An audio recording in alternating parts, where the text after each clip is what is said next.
ಅಂತಾರಾಷ್ಟ್ರೀಯ ಬಾಹ್ಯಾಕಾಶ ನಿಲ್ದಾಣದಲ್ಲಿ ಸಿಲುಕಿಕೊಂಡಿರತಕ್ಕಂತಹ ಗಗನಯಾನಿಗಳಾದ ಸುನಿತಾ ವಿಲಿಯಮ್ಸ್ ಹಾಗೂ ಬೆರ್ರಿ ವಿಲ್ಮೋರ್ ಅವರನ್ನ ಭೂಮಿಗೆ ವಾಪಸ್ ಕರೆತರಿಸಲು ನಾಸಾ ಕ್ರೋ-10 ಮಿಷನ್ ಕಾರ್ಯಾಚರಣೆಯನ್ನ ಆರಂಭಿಸಿದೆ.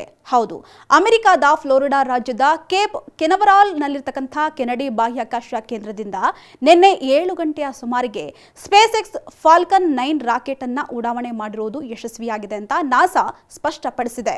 ಇನ್ನು ರಾಕೆಟ್ನಲ್ಲಿ 4 ಜನ ಗಗನಯಾನಿಗಳು ಕೂಡ ಇದ್ದಾರಂತೆ. ಇನ್ನು ಈ ಕಾರ್ಯಾಚರಣೆ ಹಲವಾರು ದಿನಗಳ ಹಿಂದೆಯೇ ಆರಂಭವಾಗಿತ್ತು. ಆದರೆ ತಾಂತ್ರಿಕ ಕಾರಣಗಳಿಂದಾಗಿ ಅದನ್ನ ಪದೇ ಪದೇ ಮುಂದೂಡಲಾಗ್ತಾ ಇತ್ತು. ಕಡೆಗೂ ಕಾಲ ಕೂಡಿ ಬಂದಿದ್ದು ಮಾರ್ಚ್ 20ರಂದು ಭೂಮಿಗೆ ಮರಳಲಿದ್ದಾರಂತೆ.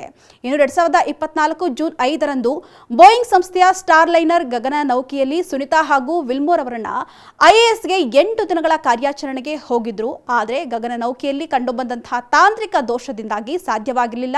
ಇದೀಗ ಇವರನ್ನ ಕರೆತರಲು ಸ್ಪೇಸ್ ಎಕ್ಸ್ ಗಗನ ನೌಕೆಯನ್ನ ಕಳಿಸಿದ್ದು ಇನ್ನು 5 ದಿನಗಳಲ್ಲಿ ಭೂಮಿಗೆ ಮರಳಲಿದ್ದಾರಂತೆ.